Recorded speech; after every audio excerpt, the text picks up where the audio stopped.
Добрый вечер, всем добрый вечер.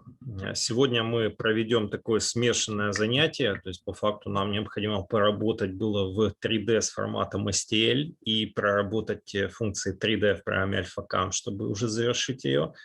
Но, к сожалению, данная программа является MIL, и в принципе она не имеет необходимых функций для файлов STL, поэтому я на следующее занятие до воскресенья подготовлю отдельные 3D-проекты для работы с функцией 3D Solid Machining, для того, чтобы проработать в рамках занятия обработку как раз в твердотельного моделирования, возможно, там SolidWorks, и мы вернемся именно к этим функциям. Но сегодня мы рассмотрим еще то, что осталось, это drill machine holes, то есть функции сверления по данной опции. Также еще некоторые вопросы, связанные с подходом, отходом, автоматическим изменением, таблицами, возможно, слой стиль в слое мы смотрели, ну, возможно, будем смотреть по времени. Далее у нас еще будет одно занятие по Solid Edge 3D Drafting. Как раз я хотел его заменить сегодня и также попался на отсутствие лицензии. Вот, поэтому, как и вы, установлю его новый с сайта. Поэтому давайте начнем с того, что я скину ссылку на следующее занятие, либо через одно занятие. Там посмотрим, что мы будем делать на сегодняшнем занятии, и выберем то, что будет изучаться на следующее. То есть фактически нам нужно пройти вот эту программу, установить ее можно, перейдя по ссылке, и скачайте ее после того, как придет письмо на почту. То есть тут нужно указать, выбрать вашу страну и указать данные. First name, имя, фамилия, email, тип, номер и название компании, ваш title. То есть чем занимаетесь, рабочий телефон, адрес, город, штат, либо провинция, либо край, посткод и what CAD software do you currently use, то есть какое программное обеспечение CAD сейчас в данный момент вы используете. Ну, Соответственно, есть информация, которая обязательная, есть которая не обязательная, хотя тут звездочки не указаны. Честно говоря, я не помню, обычно ввожу все данные.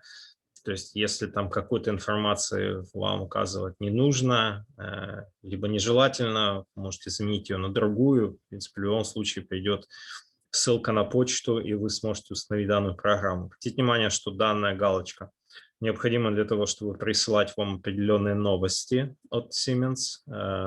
Это группа Siemens, да, сейчас ходит Solid Edge Drafting к производителю Siemens очень давно. И обязательно в нижней части нужно отметить эти две галочки, два флажка. Тут написано, что вы прочитали, согласны с конечной лицензией пользователя, точнее, с лицензией конечного пользователя Agreement EULA, и то, что вы прочитали и согласны с Export Agreements, то есть предоставлением услуг экспорта. Ну, имеется в виду данной программы. Так, находитесь в другой стране. После чего программа установится. Другие программы, которые мы также используем, у кого нет ссылки на эти программы, доступны с этой страницы. Программное обеспечение для ознакомления. Тут же как раз можно было бы перейти на шапка на Solid Edge 3D Drafting, вот она, и установить ее. То есть фактически вот она здесь и открывается. Если в дальнейшем вы будете что-то устанавливать и, перейдя по ссылке, вас кинет на какую-то другую страницу, это возможно, что производители постоянно меняют конечную ссылку для скачивания. Поэтому в данный момент я оставил вам эту информацию и эту. Данную программу нужно установить. Те, кто только недавно присоединился, у нас есть новый слушатель, даже два.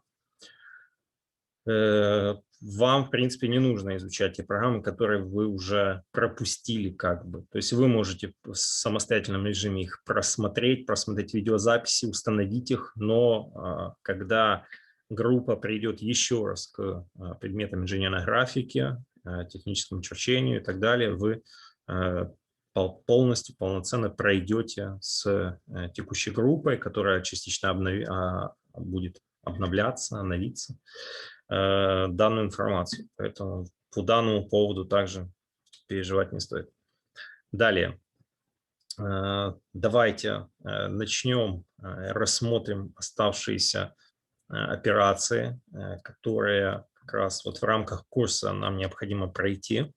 И следующая программа, которая будет изучена в рамках данного курса, мы посвятим ей примерно 1,5 занятия. Это группа продуктов SolidWorks. Имеется в виду все 3 стиля создания файлов. Это Part, Assembly, Drawing, то есть где мы научимся создавать одиночные компоненты, то есть простым дизайном. Part, Assembly, то есть сборка, которая может 3D-сборка, которая может включать в себя другие сборки, либо другие компоненты, то есть детали для совместной сборки и указания взаимодействия между ними, и drawing, то есть технический чертеж. Окей, нажмем ОК и давайте перейдем к данной программе. У кого будут возникать вопросы в процессе, пожалуйста. Итак, что касается сначала вопросов слоев, да, мы строили один из чертежей, где было такое наложение геометрии одна на одной. Предположим, что у нас есть пользовательский стиль, слой, точнее, в котором мы могли бы указать информацию. Некоторые ссылки, некоторые свойства как раз и функции в разделе CAD, они отсутствуют, и в моей версии тоже. Поэтому вот я, например, нашел возможность изменения и указания активного слоя либо через табличку User Layers, то есть для того, чтобы сразу указать, что какой-то слой будет активным и в нем чертить, либо как раз изменяя его здесь. Вот мы посмотрим пока только основу. Предположим, сделаем 3 слоя, в которых была бы разная какая-то операция. То есть мы выполняли бы какое-то такое шаблонное действие, где присутствовали 3 разных инструмента, 3 операции. Например, внутренняя обработка, внешняя обработка и обработка отверстий, то есть сверление. Я хочу создать первый слой, указать, что этот слой будет называться drilling. И фактически я могу выбрать цвет геометрии для данного слоя, тип линии для данного слоя. И давайте укажем, что он уже будет активным. Он уже будет активным, и в данный момент мы будем работать именно в нем. Далее я могу составить другие слои. Давайте сделаем milling inside, то есть фрезерование внутри. Inside, пусть будет цвет стандартный. Окей, галочки пока убираем. И следующее это milling outside, то есть сделаем отдельный слой, в котором мы могли бы сформировать отдельные геометрии, которые входят в этот слой для того, чтобы автоматизированно обработать их с помощью стилей. Milling outside. Выберем какой-то другой цвет, предположим, нажмем ОК и ОК. Итого мы можем показывать все геометрии в этих слоях. Давайте выделим какой-то слой, сделаем его активным. То есть показываем сразу все слои, но при этом слой Milling Outside будет и активным. Соответственно, после формирования этих слоев вы видите обновление в нашем дереве Layer. Оно доступно после того, как мы активировали, то есть включили в View Show Project Manager Page Layers, слои. Вот, и появилось оно как раз здесь для удобства в левой части экрана. Это такая док-панель, ее можно auto-hide, то есть ее можно скрывать. Можно отобразить какую-то панельку и отключить эту функцию для того, чтобы привязать ее, да, для удобства. Можно переместить ее в другое место и либо полностью изменить ориентацию. Но, пожалуй, я оставлю, как я привык это делать. Мы видим, что в верхней части экрана указано Milling Outside, это значит, что мы работаем сейчас в этом активном слое. Чтобы это перепроверить, мы можем нажать на User Layers и проверить, что галочка стоит здесь. И теперь мы можем произвести какое-то построение. Сделаем построение прямоугольника 50 на 40 миллиметров и какие-то взаимосвязи укажем. Зафиксируем начальную точку, где мы указываем, что именно данная геометрия является для этого элемента является привязанной к этой точке. Укажем значение equal length. Например, что эта и эта линия являются эквивалентными. Нажимаем Escape. И для того, чтобы просматривать все эти взаимосвязи, у нас должен быть активирована, тут я включу, у нас должна быть активирована такая панелька, как Constraints. Вот она. Мы можем видеть, что существует для Flatland наши Equal Lengths, то есть которые включает в себя две геометрии, точнее геометрии 2, это геометрия 1, потому что я создал ее с помощью Rectangle, это специальная геометрия, которая ее одновременно создает все 4 линии, создавая прямоугольник. Поэтому геометрия только одна, это геометрия 2, но она включает в себя определенное число элементов, их 4, то есть 4 примитива линий, которые соединены вместе, а также фикс. Еще видно, что мы работаем в слое Milling Outside, и также он изменен относительно предыдущего своего значения, поэтому тут стоит галочка. И также можно просматривать информацию вот здесь, наводя на него. Например, слой Drilling No, Active Yes, No. No, No, Yes. Это уже другое. Это крепление, это нам не надо пока.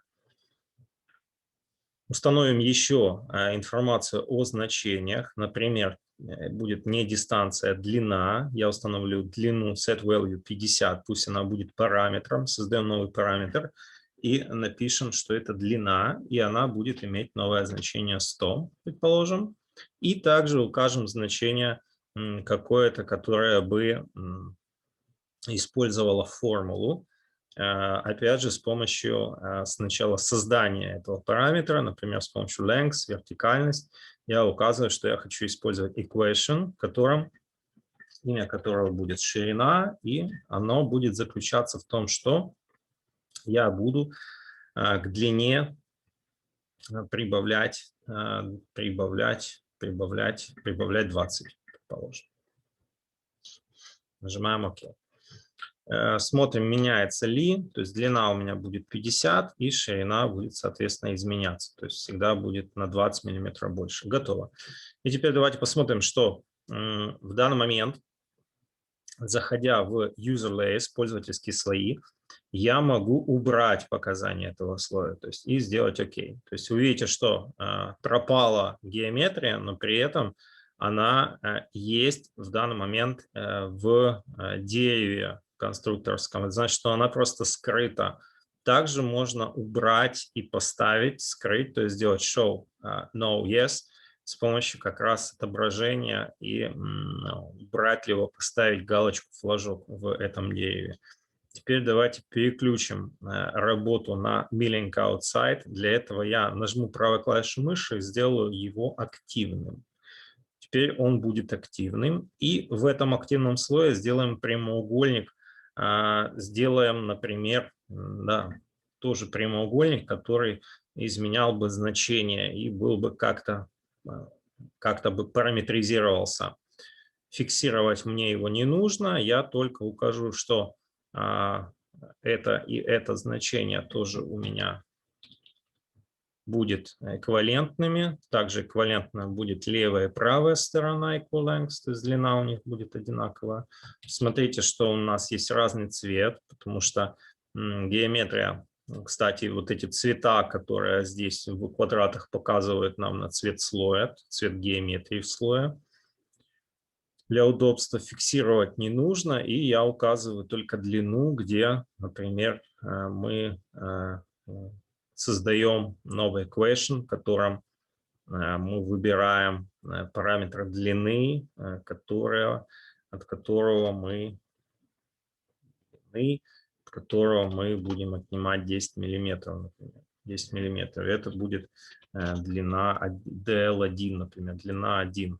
Вот. И это первое. И укажем значение точно такое же для length equation, создать новый equation, в котором у нас будет ширина 1, и я выбираю параметр ширины, точнее equation ширины, который формируется путем длина он плюс 20, и от него отнимаю, сколько там, 10 отнял, 10.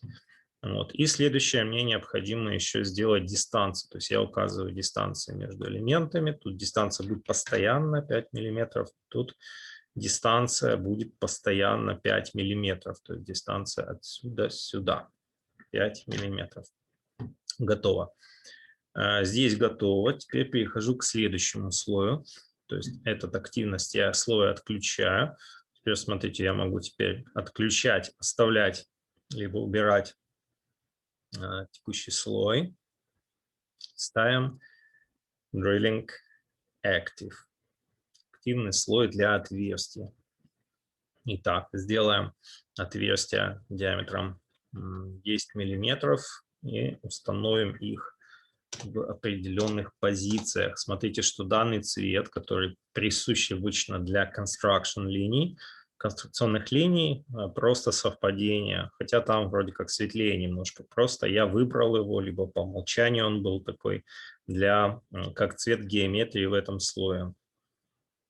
Указываем значение радиуса, где радиус я оставляю. Ну, окей, тогда не надо его указывать, я могу здесь его удалить, ну или неважно. Укажем только значение дистанции. Вот, кстати, как раз была тогда ошибка. Вот сейчас я опять проверю это. Сделаем 10 миллиметров, да, окей. И вот эту длину, которая у меня здесь 10 миллиметров. Так. Дистанция, да, вот эта дистанция 10 миллиметров. Поставим тут не 10, а отредактирую 10 на 15. Делаю 15. То же самое здесь 15, то есть constraints дистанция от линии до центра и укажу 15. Вот, и укажу с этой стороны от линии constraints дистанция. То есть мне, в принципе, уже практически подготовлено то, что нужно. Сейчас мы доделаем и перейдем к обработке, тоже автоматизированной. Часть как бы работы я вам показал уже, сейчас мы дойдем до кульминации. Дистанция от этой точки до центра тоже 15 миллиметров set value. Вот. И значение с этой стороны. Вот. Давайте его тоже укажем со стороны. Давайте укажем его со стороны какой? В принципе, оно будет так работать. Можно вот для интереса не length, а дистанцию указать вот тоже отсюда сюда. Вот. И она будет равна, предположим, equation, да, в котором мы возьмем что? Мы возьмем параметр длины минус 15. Правильно? То есть длина у нас это полная, минус 15. Да. И я сделаю то же самое здесь. То есть раз и параметр question. Ага, здесь можно просто использовать вот то, что было создано только что. Либо еще одну сделаем для интереса equation, create new equation. Сделаем длина 3. И от параметра отнимаем 15, то есть полностью 50 минус 15, 35. И установим еще 15 миллиметров дистанцию снизу. Дистанция от этой линии сюда будет 15 уже установлена. И дистанция от этой линии. И дистанция от этой линии сюда в центр будет также 15. Давайте посмотрим, что получилось. Вот здесь, по-моему, она не 15, а смещенная. Сейчас проверим. Дистанция отсюда сюда. Да, тут не указано. Вот, давайте посмотрим и поменяем длину на 100, например. На 100. Ну, перестроилась нормально. Получается, тут все у нас привязано к этой длине. Но единственное, что не изменяется радиус, но тоже можно изменять, да, например, там 88 миллиметров